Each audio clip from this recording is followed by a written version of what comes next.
Good afternoon. Good evening, Raider Nation. It's your boy Turf. Back in the building. It's been a long time. We are going to have a great show today. But as you know, I like to steal from a lot of people. I want to make sure I'm not struggle streaming, if you will. Shout out to the lead attorney. Hopefully everything is sounding good right now. It's been a minute, so, I want to make sure we crossing our T's and dotting our I's. I think we're looking all right so far, but I'll let y'all tell me if we sound good. Everything sound good, crisp? No issues? Yes, no, maybe so. Well, it is Tuesday, June 16th, 2026. And we have an awful lot to talk about, Raider Nation. An awful lot, right? It's plenty to go along with, since you haven't heard any of my takes, if you will, right? So let's jump right into it. The good from Fernando Mendoza's development. That's what I'm hearing. Right? I'm hearing the biggest positive story coming out of Henderson is still Mendoza. Kubiak has continued emphasizing growth, learning, and a command of the offense, man. Mendoza himself recently, talked about how the entire offense is learning and growing together. The staff appears to be pleased with his progress, and they're increasing discussion, about how quickly he could realistically push for some kind of playing time. So, the first question is he ahead of schedule? You know what I'm saying? Is he good to go? What are your thoughts? I'm curious. Let me see. I don't know if I have everything up and running as expected. Let me do some testing to make sure. I think we got it. Yep. There you go. Got a little bit of something going on, so at least I can tell we do have the chat working. I'm not quite yet seeing much of anybody, but I understand. It totally makes sense because, as you know, Turf has been gone for a while, so I am being punished big time by the YouTube algorithm. Yeah, Turf is being punished, and that's okay. We expect it. We absolutely expect it, but like I say, I think everything is looking good. Sounds good. I don't think we have any issues. Yeah, I see I got a thumbs up. So I think we are good to go from that respect. Yes. I don't know what that possibly is, but you know what? We are going to move into our monologue section, right? So, debate angle. Start week 1. Sit until midseason. Let Cousin absorbs the hit early. I'm curious as to what y'all think in terms of people that want Mendoza to play. I personally think he should absolutely sit. Absolutely let Kirk Cousins take the beating and, chemistry gathering in terms of this offensive line. And that's something that I'm really, really curious about. There's a video we are absolutely going to take a look at and give our thoughts and what I think based on our new offensive line coach and his feelings amongst what he's seeing, right? Just what he has to say. Some of you probably would have already seen this.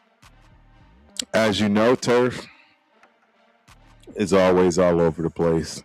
We have track and field, and that is our number one priority right now. And I'd be remiss to not say shout out to the little Crump boy, Tracy Crump, Trey Day, the man with many nicknames. He has made it to regionals in 4 events: the 100-meter hurdles, the 200-meter hurdles, the 400 meters, that quarter horse. And then last but not least, the 4x400. Yeah, first place in the 4x4, first place in the 200, third place, I want to say, in the 100-meter hurdles, and I want to say fourth in the 400, which is going to be a challenge to qualify. Next week, or not next week, week after, you have regionals, which is held in San Antonio, Texas. Yeah, so we're getting ready. We're getting prepared. My man is working hard, so I'm excited to see what he can do. You know, that leads me to another quick little subject that I wanted to woof about. This is something that has definitely been on my mind recently, with all of the craziness going on in the world today. And I just want people to know they need to be careful. Be very wary of the stereotypes and the narratives and the things that you hear coming out of people's mouths for whatever it is they're looking to push as far as their agendas, right? Narratives, all those good things. But I want y'all to know something. This is something I'm tired of hearing. And when I say tired, I mean completely tired, because there's zero truth to it in any way, shape, or form. In my opinion, I'm out here in real life, just like a lot of the other fathers, right? It is Father's Day coming up. And I just want to shout out all the fathers, regardless of their status in terms of, right, marital, any of those things. It's pretty weird to me that, you know, they're always pushing and pumping this whole, there are no, you know, black fathers and fathers are out of the home, etc.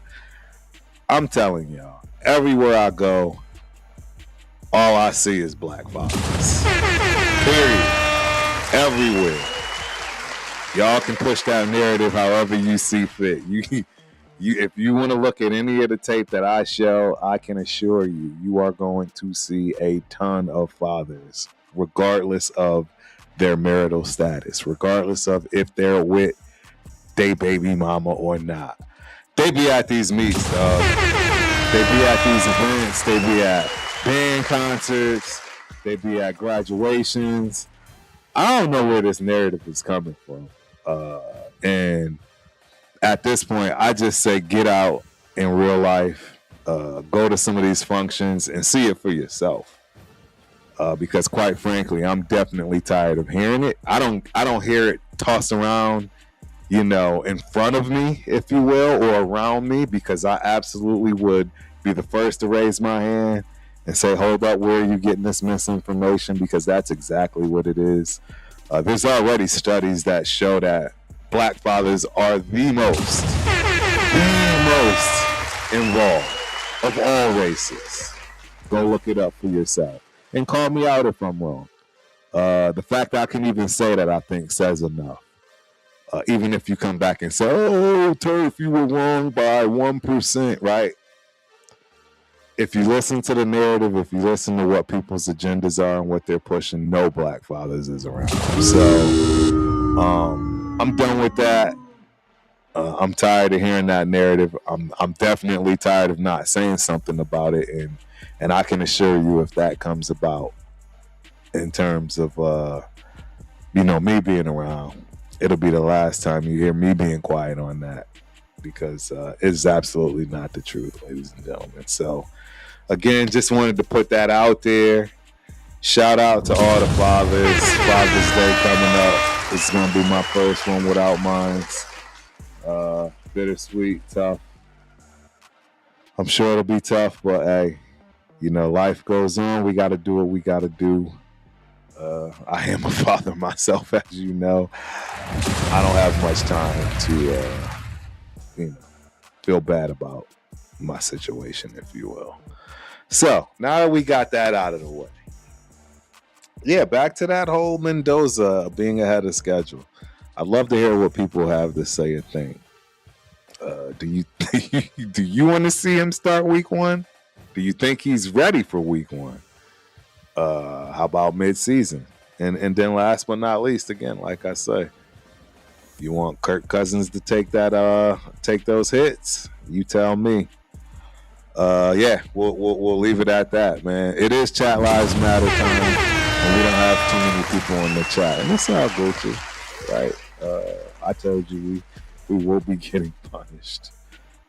It's no surprise, but I do see my dog Spencer.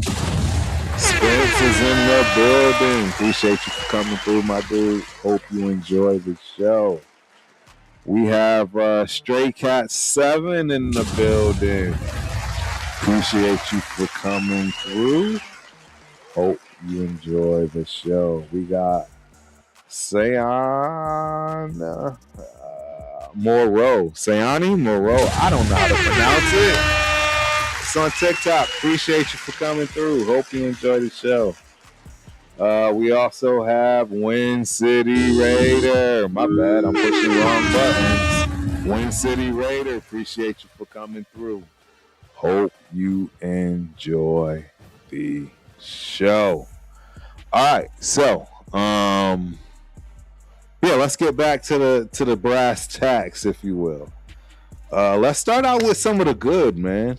I am very, very excited to report this because I actually told you guys about this. I'm pretty positive I was one of the first, if not the only one, that really tried to let people in on this particular. But the good, Roman Hemby is becoming the camp's favorite sleeper. The more you look around Raiders circles, the more Roman Hemby's name appears. Silver and Black highlighted him specifically as an undrafted free agent worth watching. He rushed for over 1,000 yards during Indiana's championship season and brings receiving ability plus special teams value. Why does this matter, you might ask?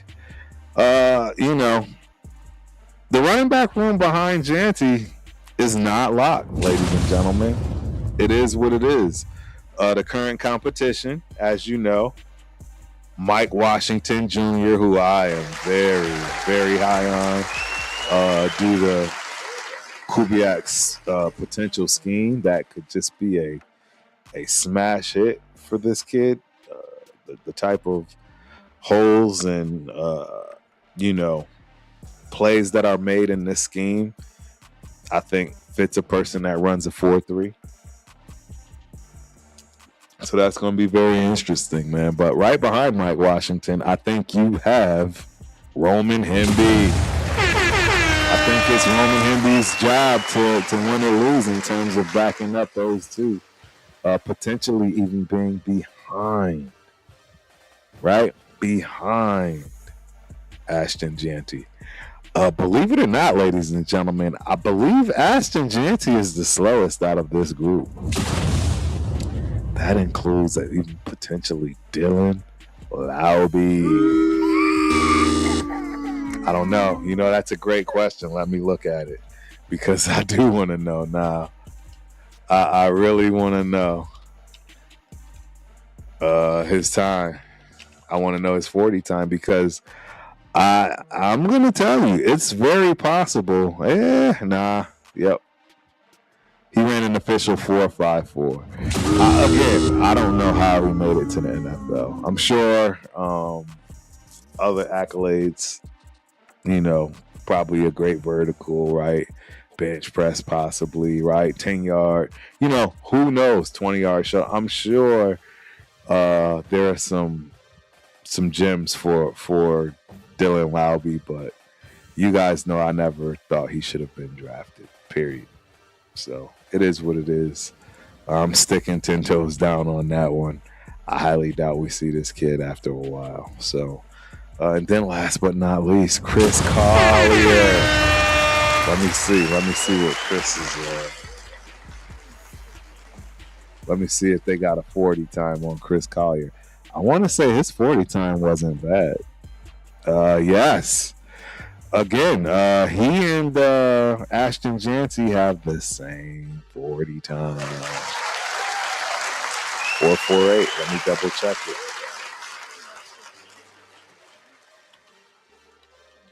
Let me check it.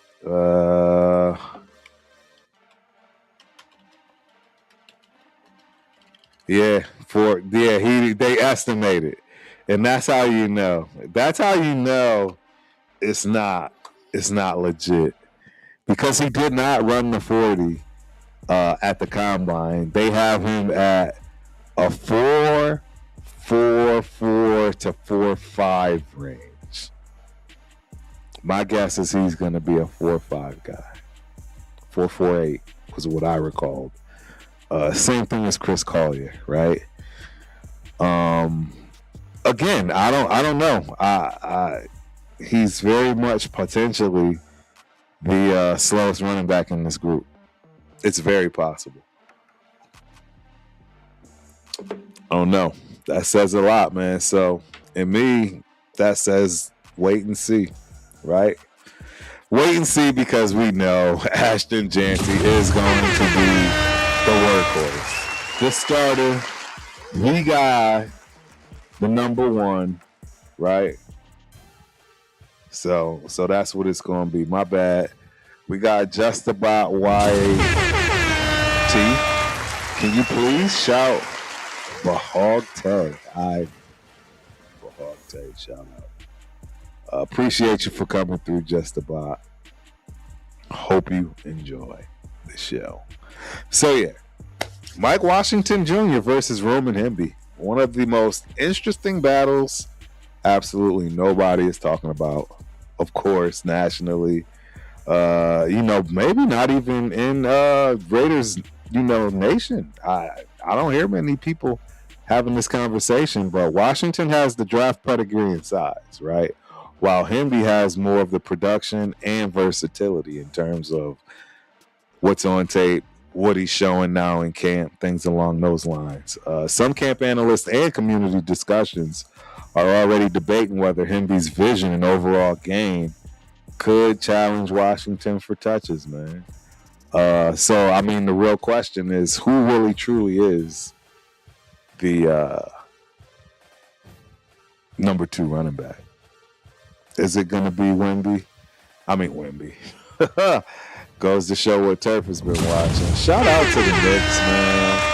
Cheers to the Knicks fans.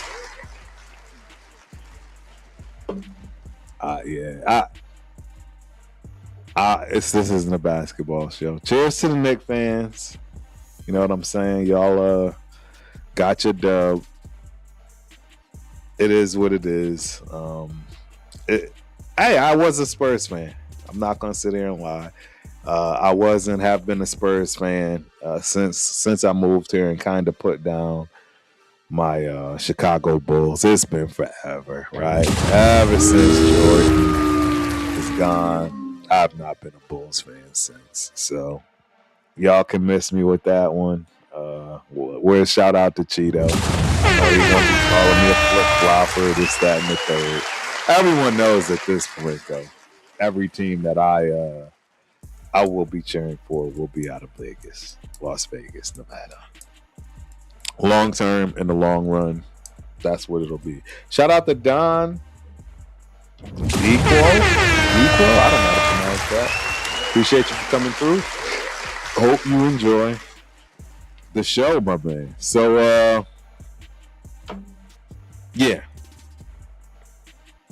That's where we are with this whole running back thing. It's going to be interesting. I believe it's going to be an interesting situation because that running back room can go any direction. I know everybody's just so high on Mr. Ashton Jeanty, but I really think he's being challenged. He's absolutely going to be challenged here, without a question. And people will steal touches if he's not careful. Now, real quick, before I dive into some of the other stuff, I'd like to talk about, since we discussed the running back situation as well as the quarterback situation and how we're going to go about, keeping him upright. Let's jump down to the fair use situation. Let's jump down to fair use. I discussed this at a brief moment earlier, and I let you guys in on the video. Mike Sullivan and Rick Dennison, right? They have a conversation about the Raiders' offensive line. So let's take a peek here. Hold on one sec. Let me get this dialed in and set up. Let's see if I can share. All right, here we go. All right, we got it. And we are going to get going. You and the team is rebuilding. It's not very often you get to come in and have a Colton Miller anchoring the left tackle. Would you just talk about having him? Well, he's played a lot of football, obviously, and that's what you love about him. He's obviously been in some systems, so he knows what we're doing. Just it may be called something else. And then his experience, his leadership, he's been great in the room, helping guys figure out, do some studying, just give them different angles to look at. He's getting better every day, still working through the different things, but it's been a stabilizing factor. All right. Turf's got something to say. Everyone knows I'm not high on Colton Miller, but why, right? Why is Turf always, being a Debbie Downer when it comes to Colton Miller? Colton Miller is up there in age. Colton Miller is all those things that man said, but I think he's a year past where it's going to be helpful for us.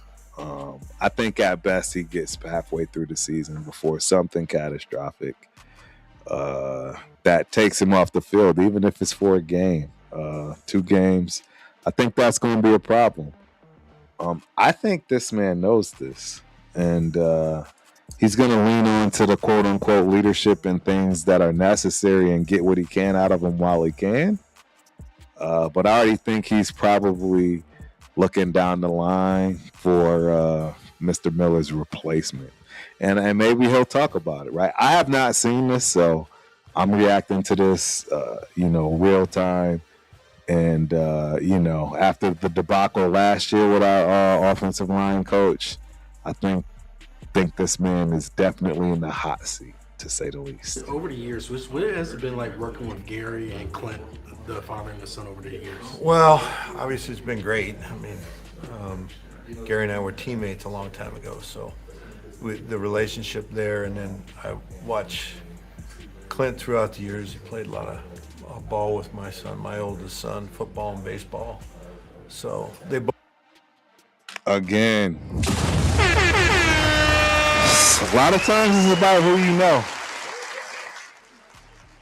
A lot of times, ladies and gentlemen, it's about who you know, not what you know. You just heard it. You know what I'm saying? Straight out the horse's mouth. Not only did he play ball with Gary Kubiak, Clint's daddy, right? His son played with Clint. I mean, there's not much more you need. You know what I mean? To see. Shout out to Raiders Unleashed. Salute Turf and the Nation chat. He's a 6th overall pick. He better be challenged. You're talking about Mr. Janty. Look, man. Don't get me started there. You know, being a number 6 pick as a running back, last year's not cutting it. I'm sorry. I'll just leave it at that. But shout out to Raiders Unleashed. Appreciate you for coming through. Hope you enjoy the show. Both are great people. You know, I don't know if I could say both those in the same sense, but they know how to treat people. They communicate very well, and then they're smart. I mean, that's a good combination. You like working for people like that. You know, he has your best interest in mind. So I think that's the common thing between the two of them. Would you talk about, I mean, again, same premise as Colton, to be able to come in to rebuild something, and they give you a Tyler Linderbaum, that's quite a present. Would you talk about his skill set? You know, I'm a little uncomfortable with rebuild. We're going to play football. You know, Hey, I like that talk. I'm uncomfortable with rebuild. But hey, before he even gets going, I already know he's gonna pump this kid up. I mean, he's the captain of the offensive line, right? Linderbaum, he's the highest paid offensive lineman we have.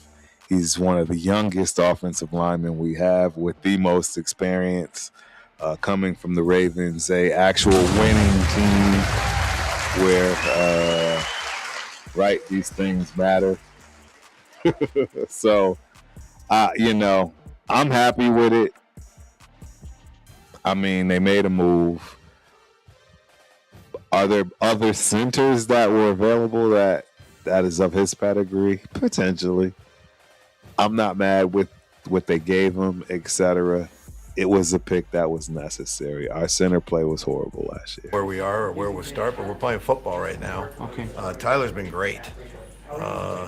Shout out. You know, he is obviously a very talented player, but he takes command of the group, you know, on the ball and makes all the calls, and that's imperative for us. The center's the only one that can tie both sides together, and he has done that very well over the time we've had him, always asking great questions, and everybody follows. You know, he leads and they follow. Just what's it been like seeing Clint's journey getting to this point where, you know, he's had multiple stops as assistant offensive coordinator, and now here he is as a head coach. What's been seeing his journey over the years? Well, it's been tremendous, but you saw him grow. I mean, the first time I worked, you know, obviously I watched him grow, but first time we were in Denver in 2016, he was assistant quarterback coach, you know, under Napper, and really learned a lot, obviously, from him. And then we got together in Minnesota, and I saw the transition from there to Minnesota. And then as we worked through Minnesota and he got to be the coordinator, he really matured. You know, he works his tail off, and now he's reaping the benefits, which is more power to him. I'm really happy for him. And what was those conversations like, him trying to get you to come out here to Las Vegas? Well, it's pretty much, do you want to keep coaching? Do you want to, you know, what do you think about going to the Raiders? I know, you know, I've competed against the Raiders many years, obviously with my time in Denver, and always respected the organization. You know, it's just working for him is worth it for me. That's what the conversation is. I don't know if it's you. I love it. This is where hopefully the leadership, the advisors, right, things along those lines come into play for us. And this is where Kubiak can shine and win. He's got a father figure on that line. He's got somebody that can tell him transparently what's going to be necessary to be successful with what he has. This man's knowledge is vast, to say the least, and night and day compared to last year's debacle at offensive line coach. Peter really laid an egg, to say the least. let's continue. And then obviously I know Spytech, and I know those guys up there from our Denver days. So everybody you work for, if you feel good about it, you feel like you can go do some good things. Are there any similarities or any differences between Clint and Gary's and how they kind of like coach and ran the team? Yeah, there are. I mean, like I said, they really are people persons. I mean, they really communicate well. They try and relate to everybody, and then they're themselves. You know, you can't be a manufactured person. You got to be yourself. And these guys, professional athletes, they know what they're looking at, right? If you're not true to yourself, that's one of the first things Gary told me when I took the O-line job in Denver. Is that you got to be yourself. You can't be like Alex, who was before me. You got to be you, and then just coach them. And I think that's the way Clint is too. He's himself, coaches the way he believes. We'll run the schemes that we feel best, not just what works, but what works with our guys. So, Huge. Did anybody pick up on that? This is where Turf becomes more optimistic. He's saying the right things, and we'll know this. We'll know for sure during this season, early and often, if they are really truly looking to put together a team that can win right away, and has the ability to adapt based on what the ability is of the people in the building. As you know, Mr. McDaniels did not do that. He came in, he wanted to run his offense his way, regardless of what personnel was there, as well as quarterback play, etc. And we all saw where that took us. We also, in turn, have seen where the GM has made decisions based on how the team's going to play, which may or may not have gelled with the philosophy of the head coach and the leaders of the offense and even defense, for that matter, and how that turned out. If you peep what he just said, they are going to use what they have and build for what they have, not for what they want in the future. Meaning, hey, this is what we run, this is what we're running. No, we're going to run what we have available based on what we have. So if that means we can open up the playbook, we open it up. If that means we use a different playbook, we use a different playbook. Got to pay attention to this. I think that's the common thing. They know what to do. They communicate and get everybody going in the right direction. We spoke with Tyler Linderbaum last week, and he said that the line has a long ways to go still in terms of where you guys want to be. What steps have they taken so far this early that have been positive in getting to where you want them to? Well, it's grinding every day, doing the same thing every day, and Mario, my assistant or run game coordinator, says muscles are dumb. You got to train them, and they've been training really hard. I mean, it might be monotonous to do the same drills, the same combinations, but we got to be synced. The five guys up front, it's really important for everybody to see the same thing, and usually it's through the center's eyes, because he's the only one that sees both sides. And that's the steps they've been doing. They've been grinding away. They've been doing it. They've been working hard. It's a steady climb up, and it's just going to take a lot of hard work, and they're not afraid of that. And just on the field, what has stood out to you thus far? I think he has a way of finding completions. Sometimes the footwork might not be right, or maybe his progression, he didn't start in the right spot, but he's done a good job of keeping his poise, not panicking, and finding an open target. And so we'll continue to work and get him to grow and develop, and pleased with where he's at right now. And just as a staff, what are the benchmarks you guys are looking for him to meet as he continues to develop throughout? Well, it is a long process, and there's no shortcut to it. There's no magic wand where a guy instantly can develop the type of skills necessary to be successful in the offense. And, particularly you're talking under center type work or getting into a consistent rhythm and timing with his footwork. And so, right now we've gone through the installation. We still have the mini camp. There's a long road ahead. He's still in the knowing what to do, making sure he knows his job, and then then we can start to take some of the next steps and so forth. But it's a long road, a lot of work to do. But we're pleased with the work that he's been putting into this point. Can you talk about what made you want to come here to the Raiders and coach with Clint Kubiak again? Well, Clint Kubiak as well as Andrew Janocko are two not just great football coaches, they're great men. Men of character, men of faith. I had the fortune of working with both of them in the past, and it's been no surprise to see how successful that they've been.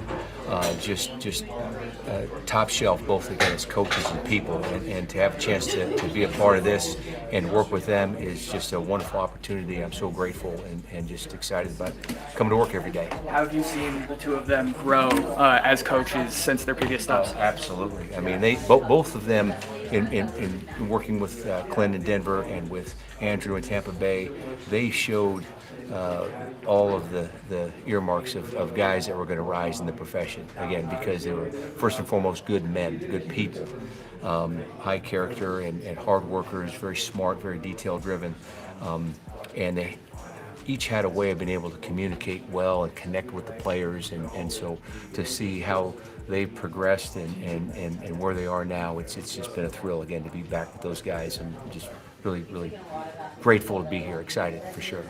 Sorry, you talked about this, but a lot of really great coordinators, some of the best coordinators I've ever seen, didn't really translate as head coaches. You've known Clint for a long time. What is it about him that makes him different? I think Clint has a very good way of getting a message across with consistency and clarity. He holds players and coaches accountable, and does it in a way that is not demeaning or condescending anybody, but in a way that is easy to understand. And I think when everyone's upheld to that standard, and he holds himself to that standard, that level of consistency in his leadership is something that is, I think, going to serve him well. And again, it's really been good for our team to this point. Can you just talk about Kirk Cousins, of kind of not only just what he's been able to do on the field, but the presence he's been able to have for the two younger quarterbacks? What's that relationship been like with him, kind of like feeding into them? Well, Kirk is so experienced. He's won a lot of games, played a lot of football. He's a pro, and that term gets thrown around loosely at times, but he really embodies that, and he's brought that professionalism here, as well as his experience within the system. He played with Clint. Look, I don't see anything negative here. He's saying what he's supposed to say. Shout out to E. Appreciate you for coming through. Hope you enjoy the show. Yeah, I don't see anything that we can gain out of this. He's definitely just going to toe the line, if you will. I'll let him finish out. We got about 3-4 minutes more, and this portion will be over, so bear with me. Andrew in Minnesota, so that's been helpful. And he approaches work every day with great energy, with humility. He's always looking to contribute in the meetings. He's helpful with the other quarterbacks. It's a great room. I mean, Aiden O'Connell's been tremendous. Jacob Clark, our young other rookie, and Fernando. It's a group that is really focused on the right things, and that's the process of getting better. What are the keys for a rookie like Fernando, who spent most of his college career in the shotgun, to adjust to play more under center? Well, I think there's a few things when you look at the landscape of college football now that are different. I mean, most college quarterbacks aren't in a huddle calling a play. They don't necessarily have the type of extended cadences that they have at the professional level. The operation at the line of scrimmage and having plays that can be canned to another play and some of those things, they just don't have that experience because of the way the systems, most of them are set up in college. And then, as you mentioned, as far as the under center, I think we touched on it earlier, there's no shortcut to that. There's no instant fix. It just takes time and repetition and doing it over and over and over again to get more comfortable with it, to make it more second nature, because the skills and the ability to be accurate with the football, the ability to make good decisions. Those are things that we hope all young quarterbacks continue to grow and develop and get better at. And some of the things that made them successful in college, you certainly expect and want them to translate in the professional level. But those details, which add up, are so significant and so critical. There's no way to kind of get to them faster than just grinding it out every single day. There's when you take a quarterback number 1 overall, and maybe from the outside, there's a lot of pressure for him to be on the field right away. But just could you speak to why is it so important to, even though of his draft status, to still have that patience with his development? Well, I think it starts with his approach as a player makes all of that go so much more smoothly because, as I mentioned, he is focused just on the process. He's not concerned with anything outside of how can he push off and not pivot on his first step. How can he have consistent timing in a certain pass concept? All of those things, that's where his focus is centered upon, and I think that makes it easier. This is not a young man that is focused on anything other than getting better each and every day. You obviously had a chance to study him a lot going into. What was the difference from what you studied and then what you saw when he was in the building? Well, everything about the young man. I think it's been said, maybe by Clint may have said it, or Andrew. It's as advertised. I mean, this is someone that loves the game, that is passionate about it, that is really consumed with it and consumed in the right way. It's not about the. Shout out to Big Corey in the building. It's my dude, man. Appreciate you for coming through. Hope you enjoy the show. Man, we also got a Rager 321 in the building. Again, like I say, man, we're not going to get much out of this. He's got a few more seconds left. I think the offensive line coach was a little bit more revealing. Quarterbacks coach probably going to play their cards a little bit closer. Let's see if he gives us anything in these last few. Accolades that come with being the number 1 pick, or notoriety, or anything other than just a humility to know that he has a lot of areas he's got to improve upon, and he is taking them on one by one. And we're systematically trying to do everything we can to encourage that growth and development. And that starts with his attitude, and it's been tremendous so far. With obviously Kirk coming in, being the veteran, Aiden, a few years in the league for him, but Fernando as well. How have you seen Kirk not only learn his new team and play it, but also kind of take the other 2 guys under his wing? As I said earlier, Kirk is a true pro, and he's also a good person, a good man, and he has been very helpful in the room with the younger quarterbacks, with Aiden. Aiden has been tremendous as well. He's very, very smart, really going to fit in well within this system, I believe. And so, as you mentioned, you have someone who's got going into his 15th year, and Aiden's going into his 4th year. Those guys know what it takes. They've been in 2-minute drives. They've been in games. And I think that perspective is one that they can share with the young guys. And it's been just a wonderful room. Everyone's supporting one another, working collectively so we all can improve and help be the best we can be in this offense. Thank you. There you have it. Yeah, not much, right? Not much really to hang your hat on. The biggest part that I heard, which I hope is very, very true, and that is they're not looking to come in and run this offense or defense, for that matter, with what they expect for tomorrow. Meaning, hey, this is our system. This is what we do. We're running this regardless of what we have. That leans me more towards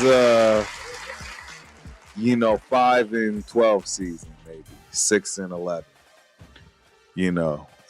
As opposed to being fortunate to get back to 4-13. If they're gonna play with what we have, I can see a couple potential upset wins that we had no business winning. From that respect. So, I'm going to keep it a bean there, and that's really how I look at it, man. That's how I look at that. Shout out to the Raiders organization, the coaching, and and everybody giving what they can, if you will, right? So now we're gonna go to the bad.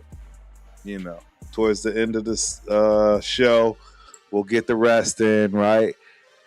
Jeremiah McCoy's knee. This is probably the biggest injury storyline right now. The Raiders remain optimistic, of course, but the injury history is real. The reports indicate, right, he had a torn ACL, had that history, degenerative knee concerns, and a lot of teams removed him from the draft boards entirely. And we actually traded up to get him. So my question to you guys is, was he a steal? Or is this a major gamble that may not pay off for the Raiders? My take is it was a major gamble that's necessary, right? Very necessary. Our secondary is very, very raw. Very raw.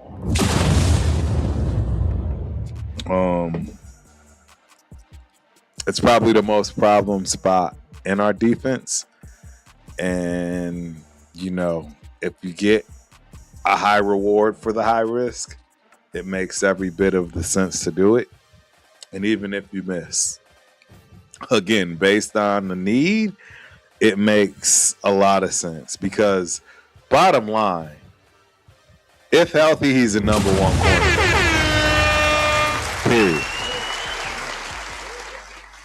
Period. But if not,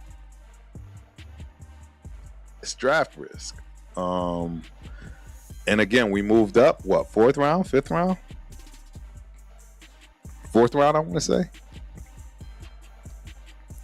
It could come back to bite us. Look at our second round pick last year. What about our fourth round pick last year? Are these picks materializing? Are they turning into something that, right, you see being around the office for a long time? People that can contribute long term, whether it be to fill in, right? I don't know if you have any of that. We definitely don't at cornerback. So again, I'm okay with this risk. I'm happy with the risk. More than okay with it, right? More than okay. So I don't know. Time will tell, ladies and gentlemen. I think it was a great risk. Turf's hot take on this one in terms of Jeremiah McCoy is I thought it was the right move. I think it was a better pick, more so than our first, second, and third round. Or excuse me, first and second, I should say. Third round, I won't say so surely. No, and I think he was the third round pick. Wait, hold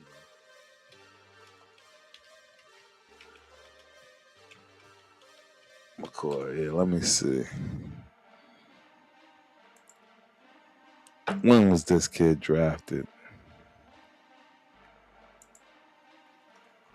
I thought we went up to the fourth round to get. No, because we got Michael Washington Jr. We moved up for the fourth round. Did we pick this kid up in the third?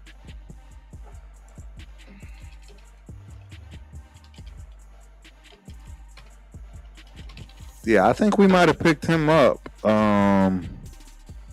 in the fourth round. Yes.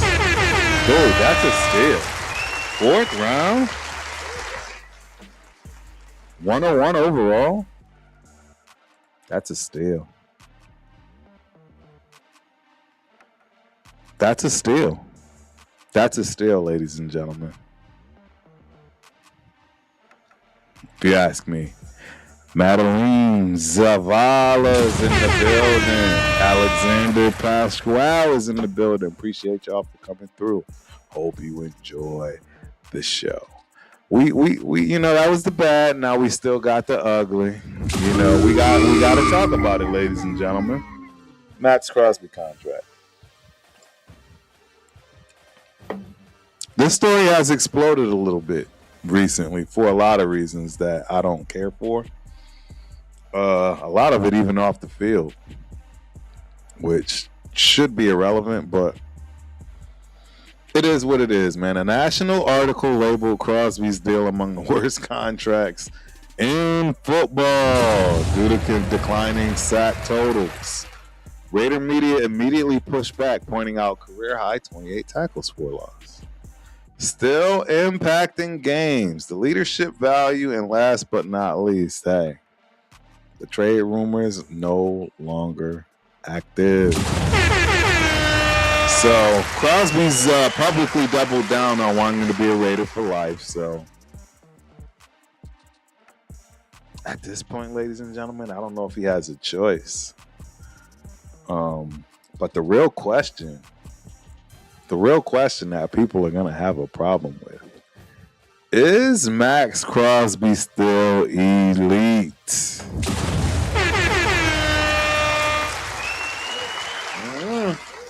I don't know. Y'all not gonna like my take. He's getting towards that Colton Miller status. If you ask me.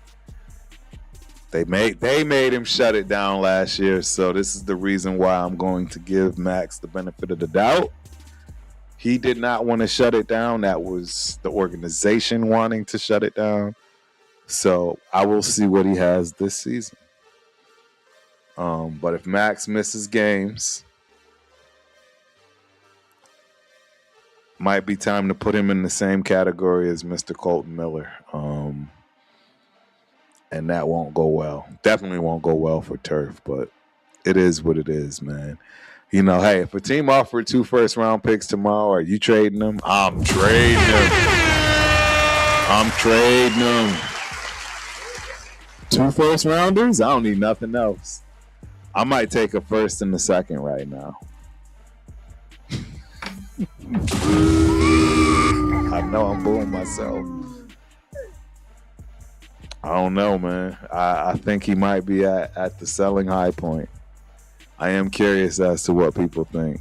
I think he's at the selling high point in terms of where he's going in the future, man. I don't know what else to say there, man. You know, we're going to end on this last little bit, kind of where we started. You know, but the under the radar camp battle right now. Offensive line depth. The Raiders continue rotating Caleb Rogers, Trey Zoom, Jordan Meredith, Will Putnam, and Antonio Moffitt. Right? It feels mostly set, but the backups in terms of this offensive line, it's not set in stone at all. Starting lineup, potentially. But, you know, I don't know if, you know, it's going to be a line that people are going to be happy to push Mendoza out there. Shout out to Nico Torres in the building. Appreciate you for coming through. Hope you enjoy the show. Yeah, I don't see it. I don't see any depth. I think one of these guys may have to start, and I'm praying Caleb Rogers is prepared. Trey is a rookie. He's got the size. He can play all positions. You know, Jordan Meredith, he's a better at guard. There's no reason for him to be playing center. That's, I think, why we went and got a real center. And I don't know if they're happy with the guard play. So I don't know what we do, man. I really don't know what we do. It's tough. There's one other note. You know, we got 3 minutes left, you know, for the hour show, if you will. And there's the noise on the defensive line. I mean, defensive linebacker side of things, right? With Mr. Quay being hurt and not being able to take all the reps. But I don't know if you heard or paid attention to who's right there fitting in, looking good. Mr. Cody Lindenberg, University of Minnesota Golden Gophers, baby. Y'all see it? The Golden Gophers, the Minnesota Gophers, baby. The Gophers. Y'all know about them GGs. Y'all better know about the GGs. Hey, that goes for the Gopher guys and my Gopher girlies. Yeah. My baby girl's going into her junior year, which is wild. Amazing sophomore season, All-American academically and athletically. Shout out to that team. Yeah, man. But Cody Lindenberg he's kicking up dust. I heard he's looking very good. And in fact, having people wanting to take him under their wing, and you know how that goes. Anytime somebody's looking to give you a little extra, that means they see something, right? Nobody's taking somebody, and nobody's taking a young fella that might be taking their job under their wing unless they see something. Woo, just saying. And Cody Lindenberg, right? Like my boy in the movie, just keep hanging around and hanging around and hanging around. Yeah, Cody might surprise some people, man. This kid might be a player. I thought he was a player in Minnesota. I got to see him up close and personal. Pause. I was very, very impressed. He flies. He flies around the field. I'm excited for the young man. I think he's got the potential for a lot. So there y'all have it, man. That is your show. I'm back. I'm having a show Thursday. My bad. Yesterday, just didn't have it in me yesterday. Too much going on, right, with all of the things happening as far as track and field, getting ready for regionals, all that good stuff. But yeah, Pigs and I will be out back next Monday, guaranteed. I'm trying to work something up this week, though. Shout out Raiders, Dodgers. Appreciate you for coming through. Hope you enjoy the show. But yeah, we'll figure something out there. Thursday. Don't be surprised. Turf and Spence. It's been long overdue. Not sure what we're going to watch. Maybe a little FIFA? World Cup? I'm not sure. We'll have to find out what's popping on Thursday. But we'll get that show going back. Guaranteed at some point. Again, on both sides of the fence. Spence and I both just busy. Running around doing what's necessary to feed our families. Yeah. Shout out to Spence, man. Shout out to Pigs as well. We all been busy. So, and that's a good thing, man. That's a good thing. And you never know, man. I might be in the backyard sipping on some Merlot this weekend, and I might hop in on a Friday night show with Jeff, Raider Jeff, or you know what I'm saying, Christopher Raiders on Saturday. Who knows what'll happen? But shout out to my TRS crew. And your boy's glad to be back. So keep me on your notifications. Don't forget to hit those thumbs up and that like button. But last not least, notify so you don't miss Turf. Yeah, till the next time, ladies and gentlemen, your boy Turf is out. Peace.